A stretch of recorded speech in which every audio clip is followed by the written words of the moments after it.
Hello friends, computer programming in C के इस series में आज हम पढ़ेंगे identifiers in C language. Last tutorial में हमने आइडेंटिफायर्स में प्राइमरी एंड सेकेंडरी कॉन्स्टेंट्स के बारे में और उनके टाइप्स के बारे में जाना था। अब हम इस ट्यूटोरियल में आगे कीवर्ड्स और वेरिएबल्स के बारे में जानेंगे। Variables in C language. Variables के बारे में जानने से पहले हम कुछ इंपॉर्टेंट कंसेप्ट के बारे में यहाँ देखेंगे कि हमारे प्रोग्राम को मेमोरी एलोकेशन किस तरह से होता है। तो जब कभी भी हम प्रोग्राम को रन करते हैं तो उस प्रोग्राम को रैम में मेमोरी एलोकेट होती है। तो प्रोग्राम को जब मेमोरी एलोकेट होती है तो वो दो रीजन से होती है, one is instruction and second one is data. तो फ्रेंड्स, इंस्ट्रक्शंस बेसिकली क्या होते हैं? दो नंबरों को जोड़ना यहाँ पर इंस्ट्रक्शंस को डेपिक्ट करता है या शो करता है, और इस इंस्ट्रक्शन को रन करने के लिए या एग्जीक्यूट करने के लिए हमें डेटा की रिक्वायरमेंट होगी।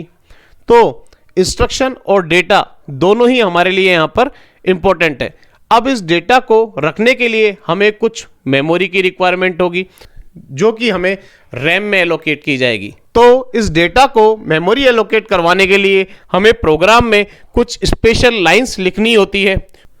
तो उन लाइंस के थ्रू हमारे कंपाइलर को पता चलता है कि हमारे डेटा को स्टोर करने के लिए कितने स्पेस की रिक्वायरमेंट होगी। तो यहाँ पर अगर हम दो नंबर को ऐड करने का प्रोग्राम बना रहे हैं तो हमें यहाँ पर 2 मेमोरी ब्लॉक तो उन डेटास को रखने के लिए चाहिए होगा, और तीसरा मेमोरी ब्लॉक हमें उसके आउटपुट को स्टोर करने के लिए चाहिए होगा। तो यहाँ पर हमें 3 मेमोरी स्लॉट चाहिए होंगे जो कि मैंने यहाँ आपको सामने स्लाइड में शो कर रखे हैं। डेटा के साथ मैंने 3 एरो बनाए हुए हैं, और जो ये 3 मेमोरी स्लॉट ग्रीन कलर में आपको दिख रहे हैं, ये तीनों मेमोरी स्लॉट आपके डेटा के लिए रखे गए हैं। ये मेमोरी स्लॉट हमें प्रोग्राम के एग्जीक्यूशन के एंड तक चाहिए होंगे, जब तक हम इस प्रोसेस को परफॉर्म ना कर लें। अब हमें इन मेमोरी ब्लॉक्स को कुछ नेम देना होगा जिससे कि हम इन मेमोरी ब्लॉक्स को रिकॉग्नाइज कर सकें। तो वो नेम आप या यूजर अपनी चॉइस से कुछ भी दे सकता है। हमने इन्हें यहाँ पर A, B and C name दे दिया है, जिसमें A और B को ऐड करके हम थर्ड आउटपुट जो कि C में हम स्टोर करेंगे। यहाँ पर ये जो नाम हमने इन मेमोरी लोकेशंस को दिया है, ये नेम ही वेरिएबल्स कहलाता है। तो बेसिकली हम कह सकते हैं कि variables are the name of memory location where we store data.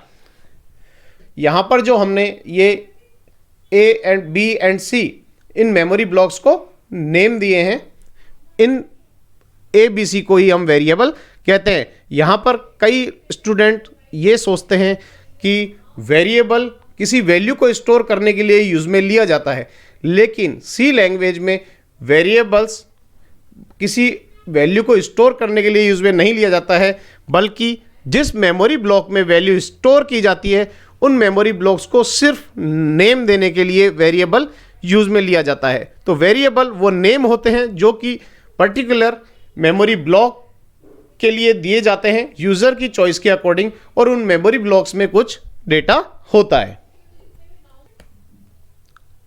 तो variable is a name given to a storage area और memory location where we store data.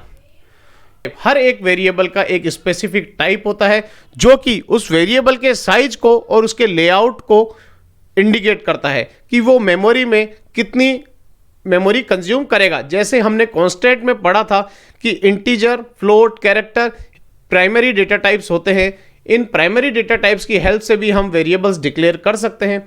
तो अगर हम इंटीजर टाइप का वेरिएबल डिक्लेयर करते हैं तो वहाँ पर हमें ये इंडिकेशन मिलता है कि मेमोरी में हमें 2 बाइट का मेमोरी ब्लॉक एलोकेट होने वाला है। इसी तरह से पर्टिकुलर वेरिएबल का एक स्पेसिफिक टाइप होता है, फिर चाहे वो इंटीजर टाइप का हो, चाहे फ्लोट टाइप का हो, चाहे कैरेक्टर टाइप का हो, वो उसके साइज और लेआउट को शो करता है। अब यहाँ पर कुछ रूल्स दिए हुए हैं जो कि किसी भी वेरिएबल को C लैंग्वेज में डिक्लेयर करते समय हमें ध्यान में रखने होते हैं। तो फ्रेंड्स, वेरिएबल को जब हम डिक्लेयर करते हैं तो वो किसी भी अल्फ़ाबेट, डिजिट या अंडरस्कोर का कॉम्बिनेशन हो सकता है। किसी भी तरह के स्पेशल कैरेक्टर को आप एज ए वेरिएबल नेम नहीं दे सकते हैं। आप किसी भी अल्फ़ाबेट यानी कि ABCD या डिजिट या अंडरस्कोर, इन सभी के कॉम्बिनेशन को आप वेरिएबल का नेम दे सकते हो। जैसे कि A1 नाम से आप वेरिएबल बना सकते हैं, A_23 नाम से आप वेरिएबल बना सकते हैं। तो ये एक कॉम्बिनेशन को शो करता है जहां पर आप अल्फ़ाबेट, डिजिट और अंडरस्कोर का यूज़ में ले सकते हैं। इसके अलावा किसी तरह के किसी स्पेशल कैरेक्टर की हेल्प हम सी लैंग्वेज में नहीं ले सकते हैं वेरिएबल को बनाने के लिए। किसी भी वेरिएबल का नाम कभी भी किसी डिजिट से स्टार्ट नहीं हो सकता है, यानी कि हम A1 नाम से तो वेरिएबल बना सकते हैं, लेकिन 1A नाम से किसी भी तरह का कोई वेरिएबल डिक्लेयर नहीं कर सकते।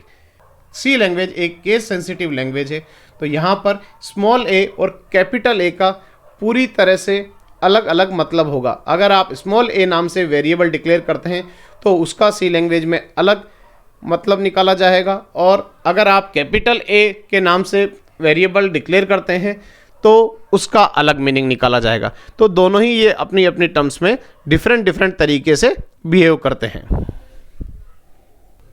कीवर्ड्स, हमने लास्ट लेक्चर में पढ़ा था कि आइडेंटिफायर क्या होते हैं। Smallest identifying unit in the program is called as identifier. तो फ्रेंड्स, हम एक प्रोग्राम में कई सारी लाइंस या इंस्ट्रक्शंस लिखते हैं, उन इंस्ट्रक्शन से मिलके प्रोग्राम बनता है, और उन इंस्ट्रक्शंस को बनाने के लिए हमें वर्ड्स की हेल्प लेनी होती है। तो प्रोग्राम में लिखा हुआ एक एक वर्ड आइडेंटिफायर कहलाता है। जब कभी भी हम प्रोग्राम में वर्ड्स लिखते हैं, इंस्ट्रक्शंस लिखते हैं, तो कंपाइलर उनको रीड करता है और उसे ऑब्जेक्ट फाइल में कन्वर्ट करता है।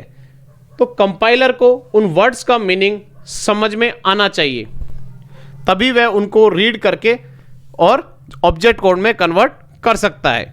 लेकिन कई वर्ड्स जो कि यूज़र के थ्रू क्रिएट किए जाते हैं, जैसे कि वेरिएबल, वो कंपाइलर के थ्रू अंडरस्टैंडेबल नहीं होते हैं, क्योंकि वो रैंडमली यूज़र के थ्रू चूज़ किए हुए होते हैं, तो वो कंपाइलर के थ्रू रिकॉग्नाइज नहीं किए जाते हैं। तो उन वेरिएबल्स को हमें प्रोग्राम के शुरुआत में डिक्लेयर करना होता है, उनका डिस्क्रिप्शन देना होता है।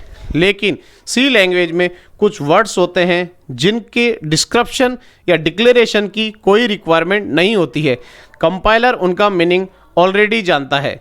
वो वर्ड्स सी लैंग्वेज में कीवर्ड्स कहलाते हैं। कीवर्ड्स को हम प्री डिफाइंड वर्ड्स भी कहते हैं, जिनकी डेफिनेशन ऑलरेडी हमारे कंपाइलर को पता होती है। जब कभी भी प्रोग्राम में हम किसी कीवर्ड को यूज़ लेते हैं तो कंपाइलर उसको रिकॉग्नाइज करके डायरेक्टली ऑब्जेक्ट कोड में कन्वर्ट कर देता है, क्योंकि कंपाइलर को उसकी मीनिंग के बारे में पहले से ही डेफिनेशन मिली हुई होती है। तो ऐसे वर्ड्स जो कि रिजर्व वर्ड होते हैं या प्री डिफाइंड वर्ड्स होते हैं, जिन्हें डिक्लेयर या जिनकी डेफिनेशन देने की ज़रूरत हमें सी लैंग्वेज में नहीं होती है, वो वर्ड्स कीवर्ड्स कहलाते हैं। सी लैंग्वेज में 32 कीवर्ड्स होते हैं। स्क्रीन पे आपको सारे कीवर्ड्स दिख रहे होंगे। हमें इन कीवर्ड्स को याद करने की ज़रूरत नहीं है, क्योंकि जैसे जैसे हम इस सीरीज़ में आगे टॉपिक्स पढ़ते जाएंगे, वैसे वैसे हम इन 32 कीवर्ड्स को एक एक करके कवर कर लेंगे। आप देख सकते हैं इनमें से कई कीवर्ड्स हैं जिनको हम पढ़ चुके हैं, जैसे इंटीजर, कैरेक्टर, फ्लोट। ये सारे कीवर्ड हम प्राइमरी डेटा टाइप में पढ़ चुके हैं। इसी तरह से जैसे जैसे हम इस सीरीज में आगे बढ़ेंगे, हम इन सभी कीवर्ड्स के बारे में जान लेंगे। तो फ्रेंड्स, आपको वेरिएबल और कीवर्ड्स के कंसेप्ट में कोई डाउट हो तो आप कमेंट सेक्शन में जाकर मुझसे पूछ सकते हैं। आपको ये वीडियो पसंद आया हो तो इसे लाइक करें, शेयर करें, और फर्दर वीडियोज़ के लिए मेरा चैनल सब्सक्राइब करें। Thank you.